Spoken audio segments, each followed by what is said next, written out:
ये मछली वाले बाबा के नाम से मशहूर है। यहाँ पे जिसकी भी मन्नत पूरी होती है तो मछली रोटी लेकर आते हैं, बाज़ लोग चावल भी, लेकिन मछली ज़रूर होती है।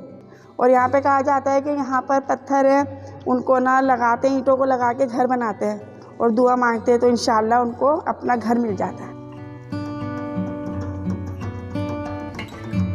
दरअसल हकीकत ये है कि मियाँ ग़ुलाम शाह कलोड़ो जो हैं उनको मछली पसंद थी, और जो है एक सिंधी में दूसरी मीठी रोटी होती है वो भी उनको पसंद होती थी। जो खास उनकी वफ़ात के बाद जो हैं उनके मुरीद जो लेकर आते थे या उनकी फैमिली वाले लेकर आते थे, तो उस चीज़ को जो चलती गई वो सिलसिला चलता गया, तो लोगों ने इस चीज़ को समझा कि ये साईं जो है मछली वाले बाबा हैं। दरअसल ये कोई हकीकत नहीं है, मछली वाले बाबा नहीं है, ये मियाँ ग़ुलाम शाह अब्बासी हैं और ये हाशमी ख़ानदान से हैं। 17 साल उन्होंने हुकूमत की सिंध पे। वो 1772 में जो है मियाँ ग़ुलाम शाह कलोड़ो के जो बड़े फर्जंद मियाँ सरफराज कलोड़ो, उन्होंने ये जो है दरगाह तामीर करवाई।